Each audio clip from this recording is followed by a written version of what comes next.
Hello and welcome back to Music is the Drug, the Cowboy Junkies podcast. I'm Dave Bowler and I wrote the biography of Cowboy Junkies, Music is the Drug. Today, with the help of Michael Timmins and Alan Anton, we're taking an extended look at what is probably the most atypical album in the Junkies canon. That's Renmin Park, the first record in the Nomad Series. It all began with a trip Mike and his family made to the other side of the world. So yeah, I spent 3 months. I went back to China with our whole family. So my wife and our three kids. Two of them are adopted from China. So the idea was to go back with the kids and try and give them a introduction to to where they came from, and us as well. To get a sense of it, sense of the place. And it was a great opportunity. My wife Patty is a teacher, and she was given this opportunity, or we were given this opportunity to go live in this relatively small town in China. Just outside of Shanghai, just up the Yangtze River.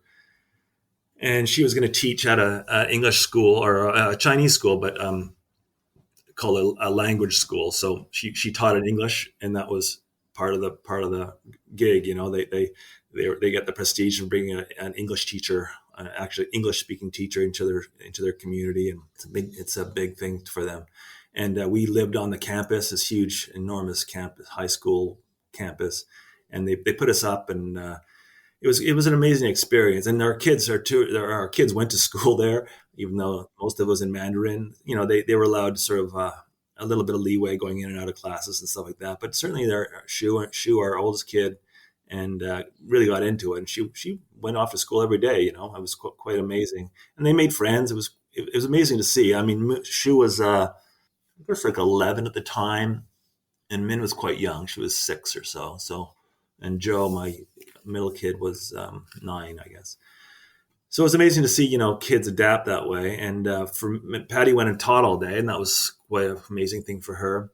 And I wandered. I did nothing. I wandered around the city and just got to know it. And I made friends, oddly enough. I was taken under the wing by a couple of people who spoke decent enough English for us to communicate. And one guy I was taken under the wing by a 80-year-old man who was just this amazing person, Mr. Liu, who fought in Mao's army before they'd taken over the country, and was then put in a labor camp for 10 years during the Cultural Revolution, and came out, and he's just this amazing spirit of a man, just incredible person.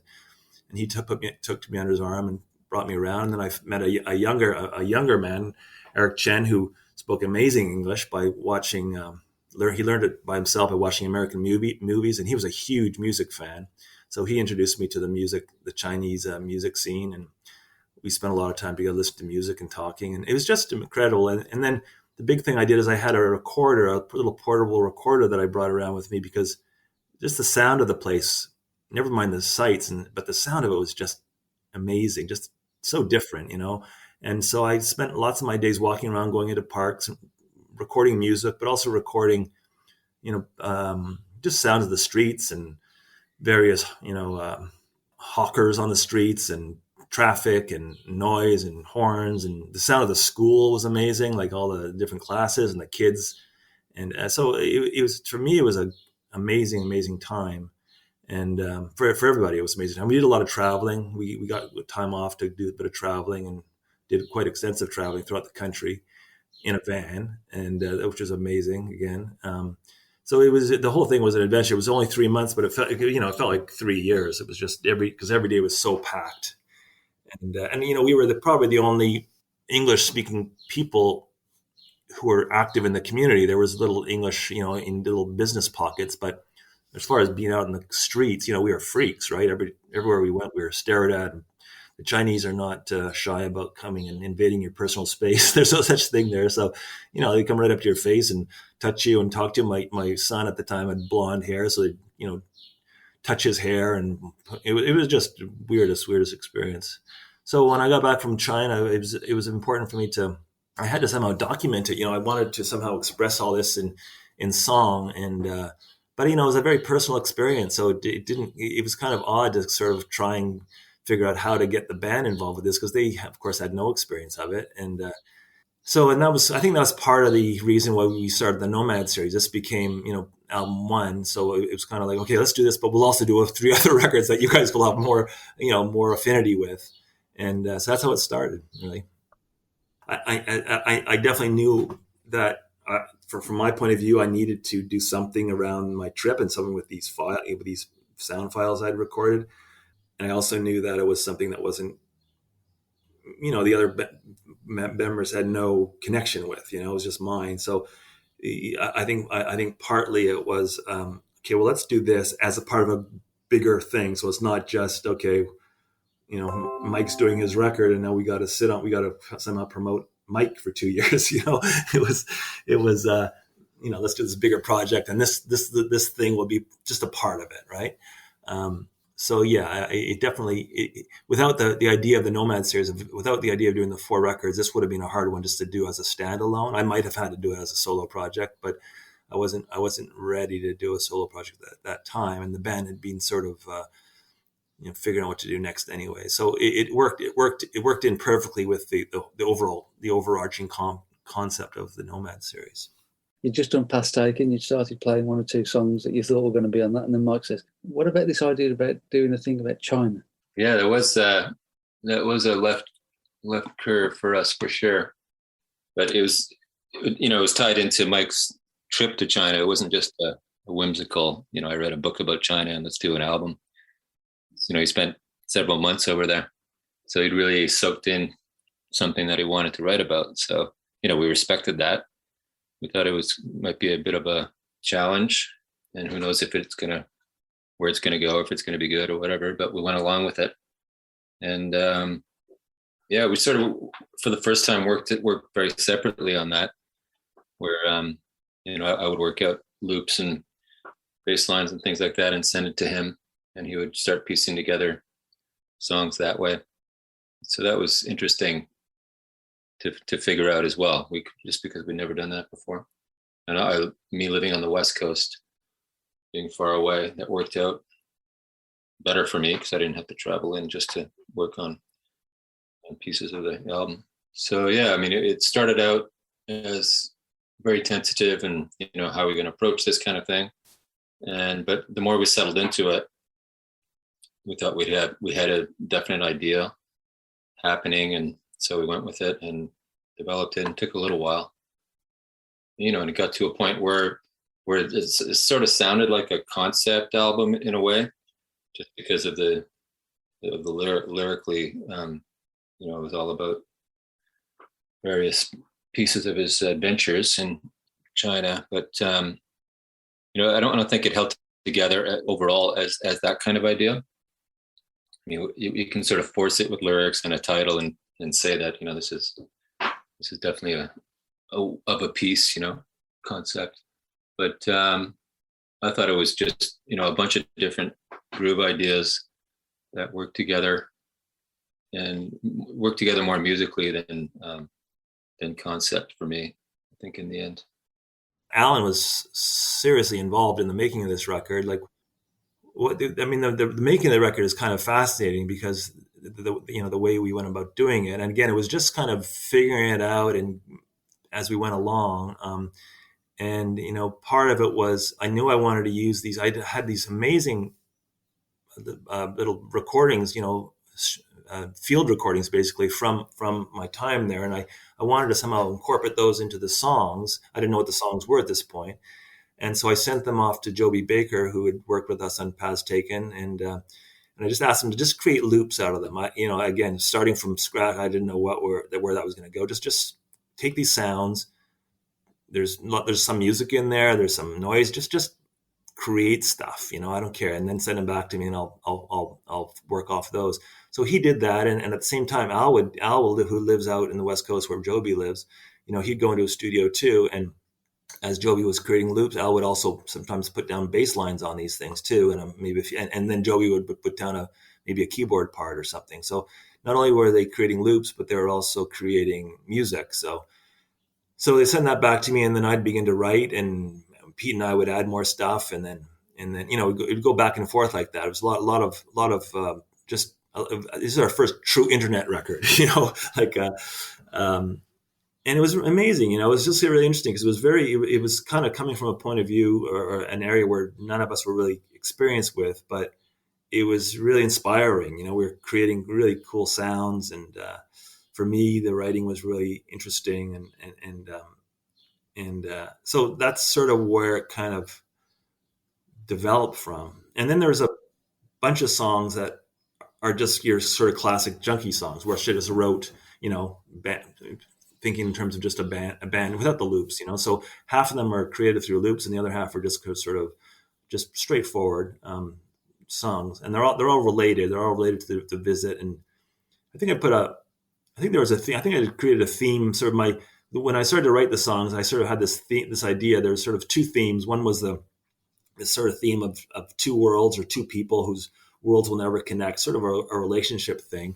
And that, that could be two individuals, or it could also be two cultures, like East and West, obviously. And then, and those are sort of the band songs. That theme sort of goes through the more classic songs. And then the loop songs were more about, really about China, about living in this culture and living among these amazing people but are living in this, under the thumb of this incredibly dominating and overreaching regime, which that's how we view it, and that's what it is. But they don't necessarily view it that way when they're living underneath it, because they don't know it's there, unless of course that dominating that thumb decides to squish them. But so the loop songs are more about China and about the sociological side of living there and thinking about it, and having my daughters born there, and the reason why they're available to be adopted. So it's pretty heavy that the themes, but I'm really proud of the way these themes came together and the music came together.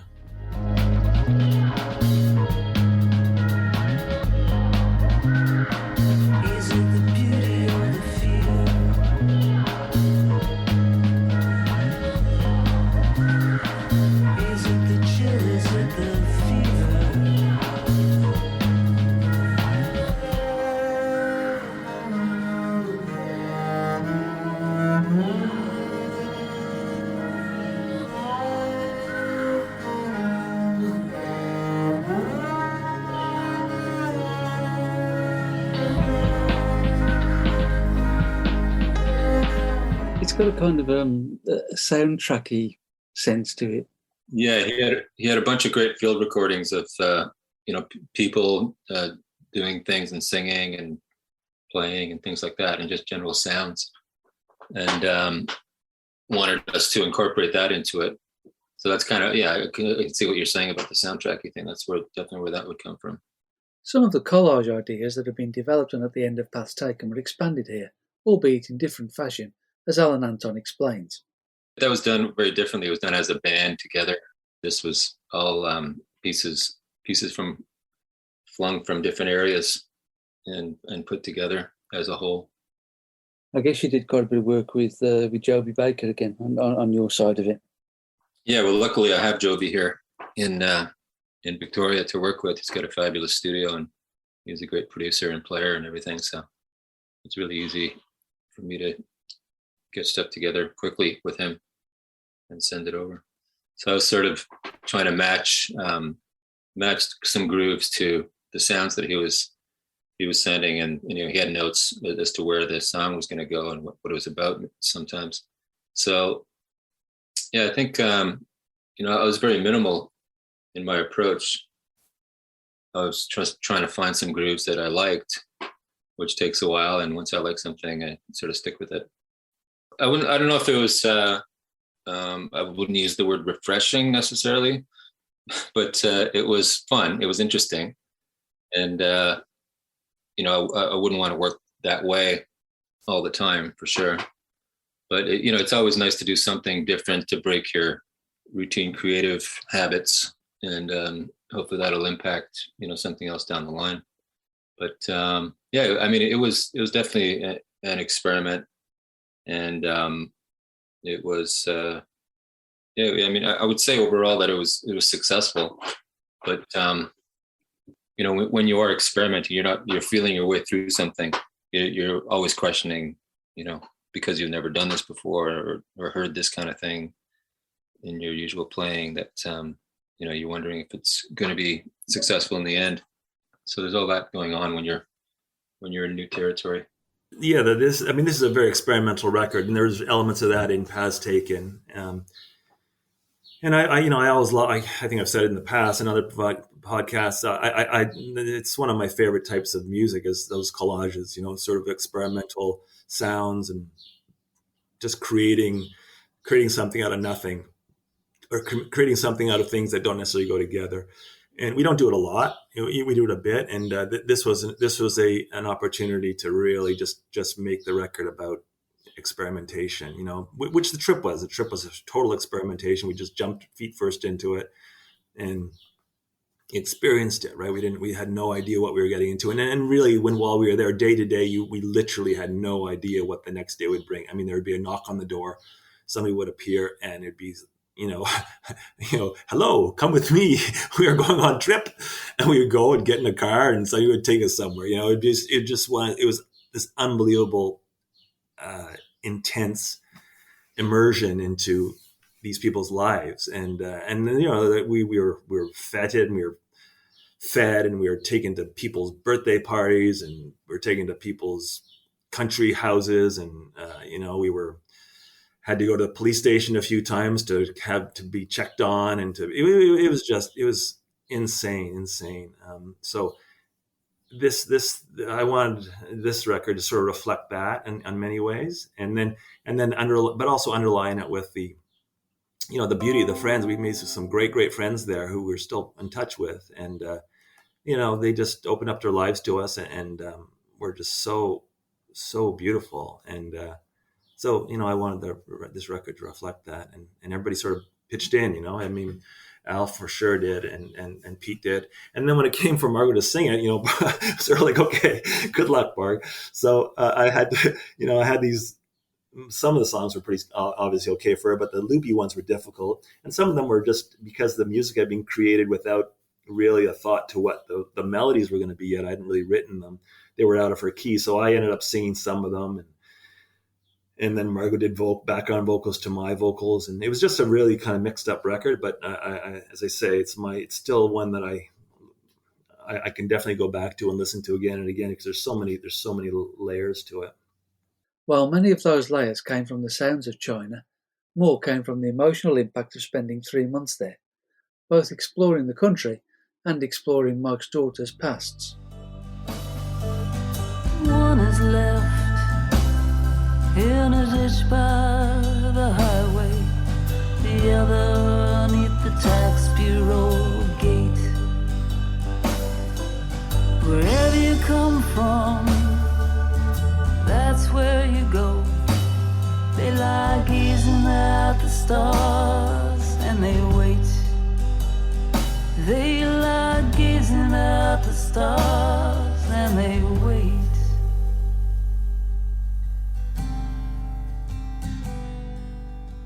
It was amazing. We did a trip. We went to our two girls they're born in different parts of the country. They're both from the south part, but one from.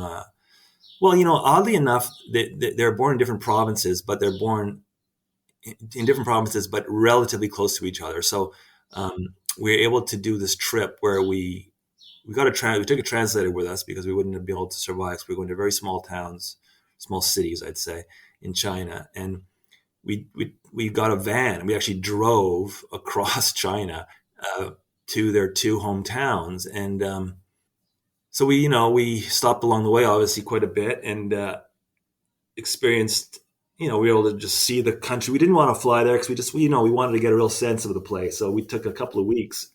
Patty took a couple of weeks off school. That was part of her agreement. And we drove across China, and, it's, you go from Shanghai, which is the most modern city around, to complete third world, right? We're talking, everything you can think about the third world, and from beautiful, spectacular places to places that are completely devastated by the industry that's being chosen to be put into a certain town, and then we went to their hometowns, we went to their orphanages, And that was amazing too. Like one of them, my oldest daughter's orphanage was absolutely heartbreaking, and my youngest one was uplifting. Like it was just the most beautiful, welcoming, amazing part. And we saw she was actually we ended up meeting her.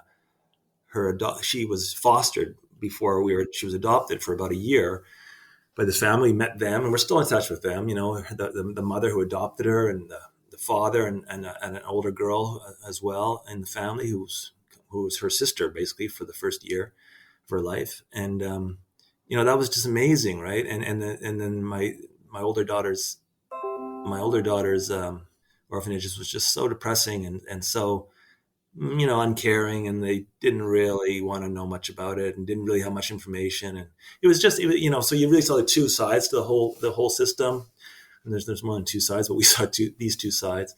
And you began to think in terms of, okay, this is where they're from, and this is where they'd be. And I've never really thought in terms of like, they're so much better where they are now. Because who knows, right? I mean, God knows they could have led a revolution if we left them there, I don't know.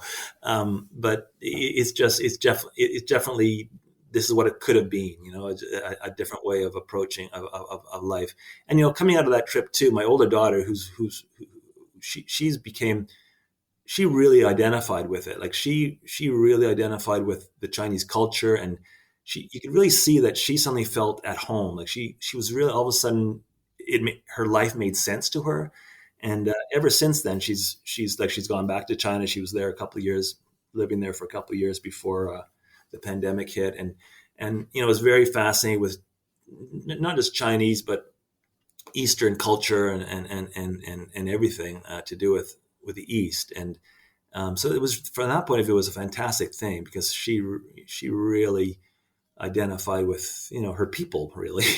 And so that was the intent, to try and give them some identity to who they are and where they came from. And because if you even think about the reality of the beginning of their lives, it's pretty stark. So just, I mean, as a concept, obviously with the band you travel all over North America, and you come to Europe and so on, and everywhere is pretty much the same.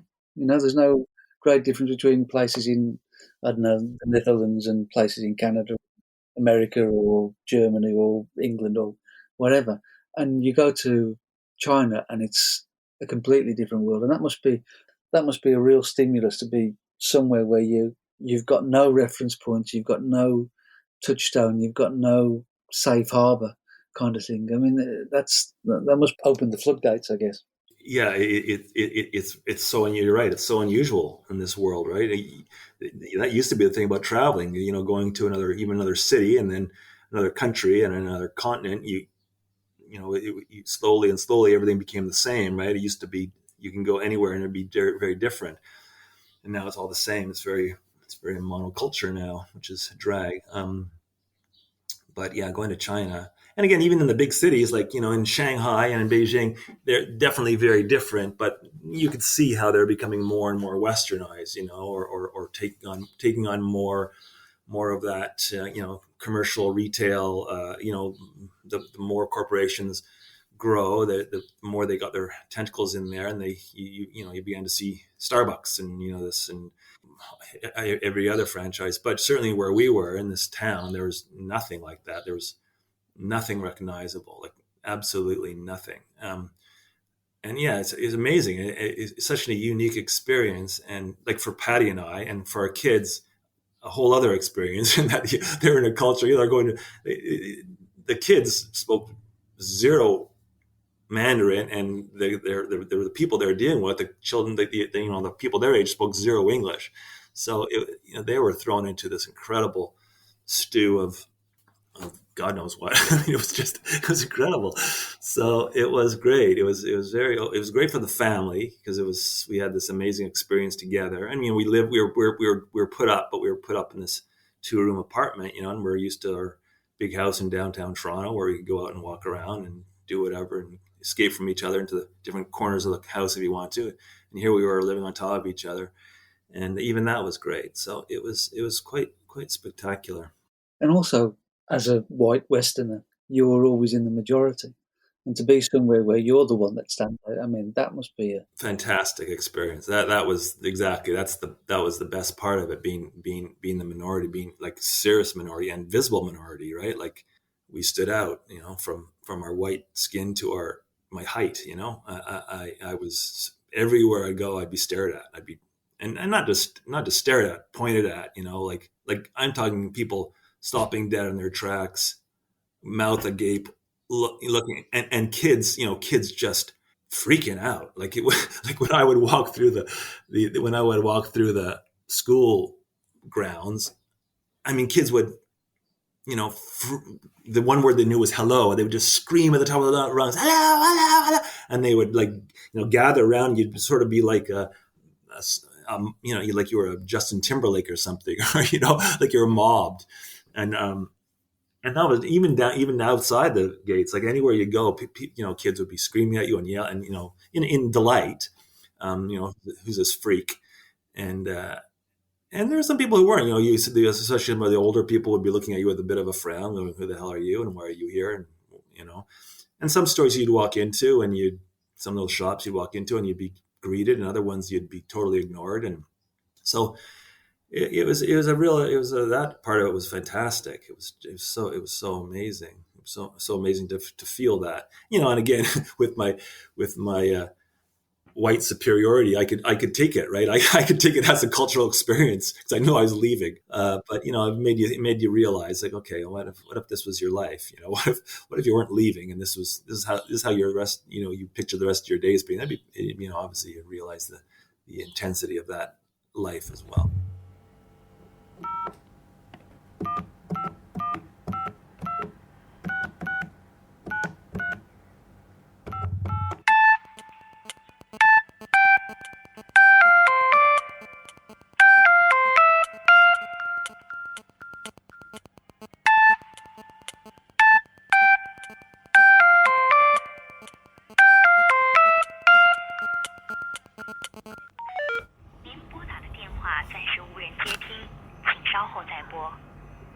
Sorry, the phone you dialed is not answered for the moment. Please redial later. 对不起，您拨打的电话在。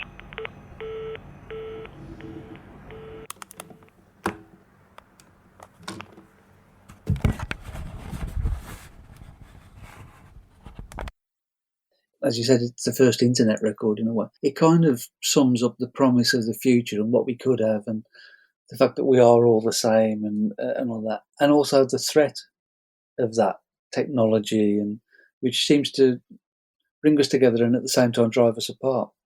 The paradox of the last 10 years, I guess. You're right. We made this, I guess, 2010ish, right? So, and in the 12 years since then, the internet's come a long way, and in many ways has gone backwards, I think.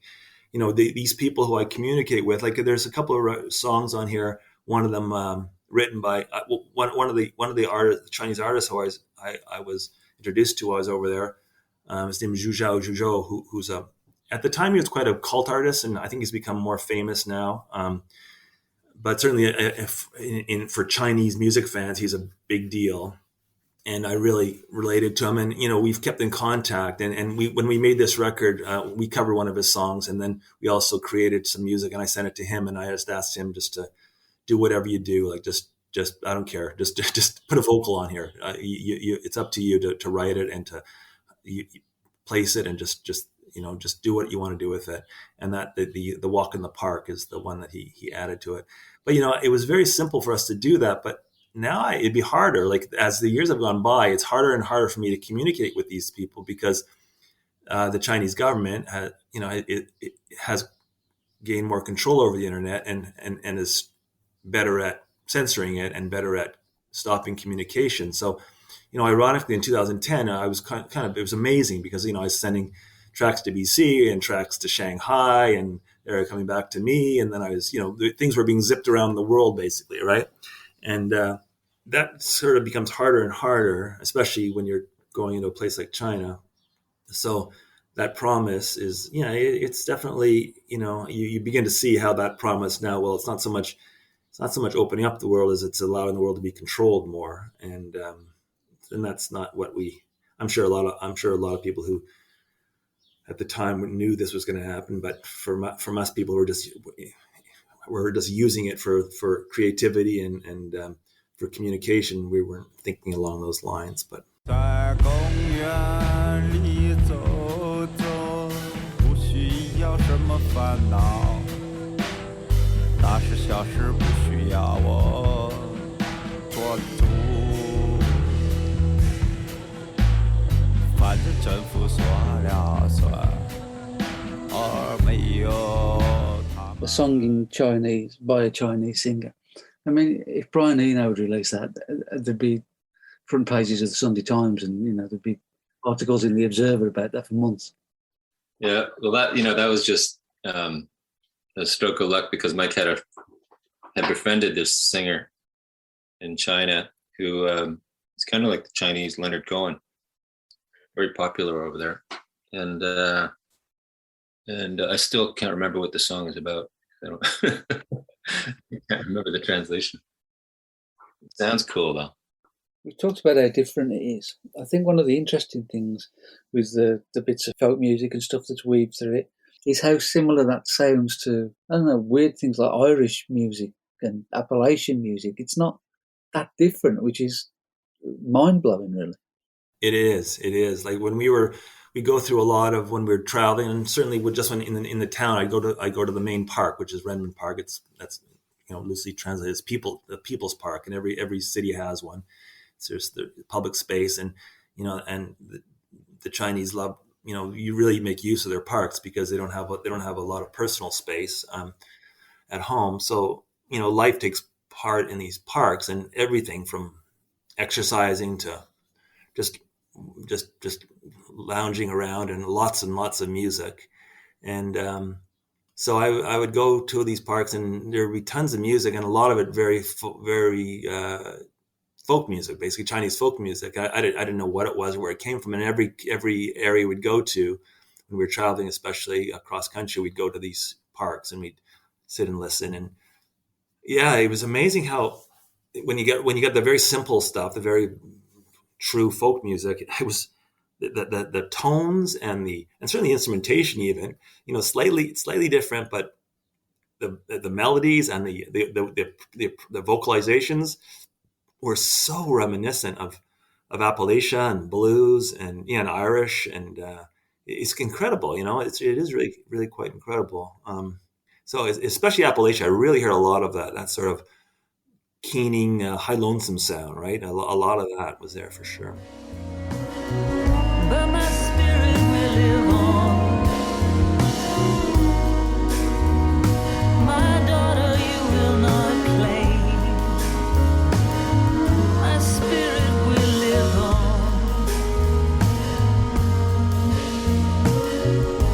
My spirit you cannot claim.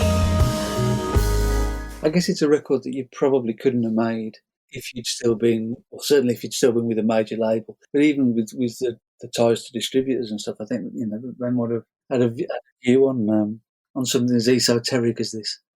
No, I mean, if we were still on a major label at the time and said, "Oh, here's our next record," there would have been a lot of fighting going on. And that was part of it too, the Nomad Series in general. That was a reaction to us being completely free of any ties to any distributors or beholden to anybody who was funding us or anything, right? So it was that the whole series was part of that, a reaction to that. Like, let's just do what we want to do. And this certainly kicking it off was the ultimate reaction to it, where it was generally playing completely against type as far as what the Junkies were supposed to be. And also an album that was kind of completely indefinable. I mean, for all, our entire career, our 10 years on major labels, what we were always told by radio programmers or even, retailers is like, well, we just don't know we just know what category to put you in. We don't know where to place you. That's our problem.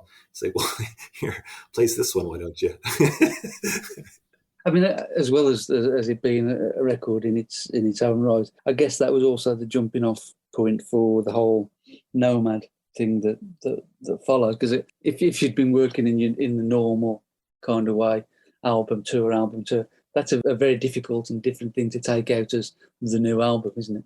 Yeah, so you're right. That's how the Nomad series kind of evolved. Was after we'd done that, we thought, well, this could be the start of a series of records that would, be indicative of a period of our creative era, I guess, like a couple of years or however long it was going to take. So we went on to our second album after that pretty quickly. Yeah, and I think that, I think it evolved mostly because of the uniqueness of the Renmin Park idea, and wondering, what do we do with it? We can't take this on the road because it's too odd, and there's a lot of loopy stuff in it and things like that, which is very uncharacteristic of our live shows. So we dove straight into our live show idea, which is our jamming sort of psychedelic stuff that we love to do live, and thought we'd just whip off a quick album of that kind of sounding stuff and see where that goes. And so that became the second installment of the series. And then when Vic died, that third album just sort of evolved by itself quickly around that event. So yeah, it was interesting how that happened, and it happened in a very short span. In the end, it was 18 months to do 4 records, and you sort of look back on that after 18 months, and you're kind of amazed that you did it. But it seemed just a natural thing to have evolved and done that in the short period of time. So it wasn't really, it wasn't really a slog or anything like that. It just unfolded naturally. It is an interesting concept, isn't it? Because, I mean, if you go back to the Beatles, I suppose they probably did do it, certainly in the earlier days anyway. They were doing 4 albums in 18 months, and I guess the Stones probably did something similar to that. Yeah, well, that was the record contract, right? You had to deliver 2 albums a year, and was it 4 singles? Yeah, 1 single every 3 months, and another 8 songs on top of that. Yeah, it's crazy.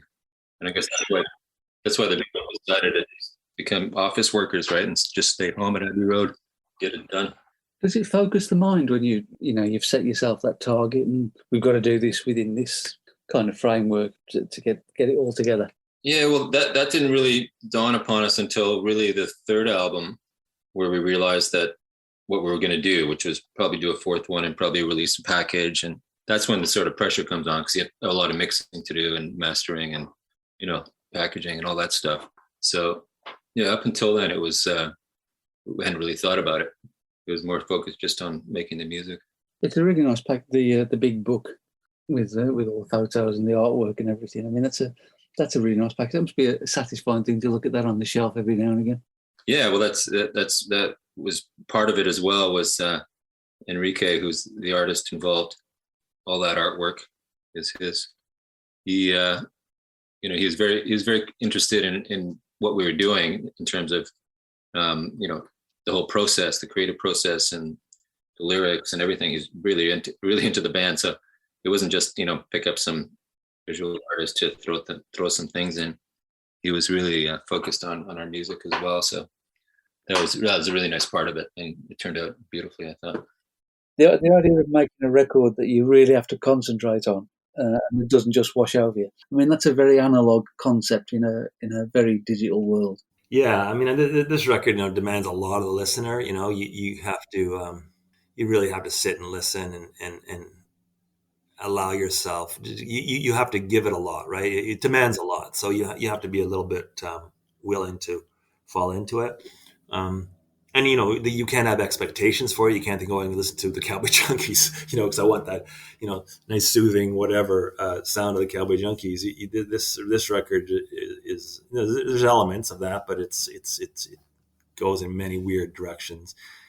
And I think that's important. I think it's important to have records like that. And I think most of our albums have elements of that spark throughout them, but this record it's mainly that, and that's the intention. That reflects my family's journey for sure. And this is pretty far outside of our comfort zone, but to me, it's one of our best records because of that. It's just as far as experimentation and interest, and it doesn't follow any set lines, so that's the beauty of this record. Mike's right. Renmin Park does demand your concentration, but we hope this window into its creation inspires you to dig deeper into it. It's well worth your time. If you're in a shopping mood and Christmas is closer than you think, Sharon, the new limited edition vinyl release from the band, is available at cowboyjunkies.com. You can also get a copy of their most recent studio recording, Songs of the Recollection, from there or from all the other usual outlets. The authorised biography, Music is the Drug, is available there too. The Junkies are back out on the road with tour dates coming up all over Europe and in Australia and New Zealand. Keep checking the website for news of those shows and new ones. Don't forget to subscribe to the podcast, like it, share it, add reviews, and do all those social media things. We really appreciate your support. If you're a Spotify user, you can follow our growing podcast playlist. All the details of that and everything else is in the show notes. We'll see you again next week.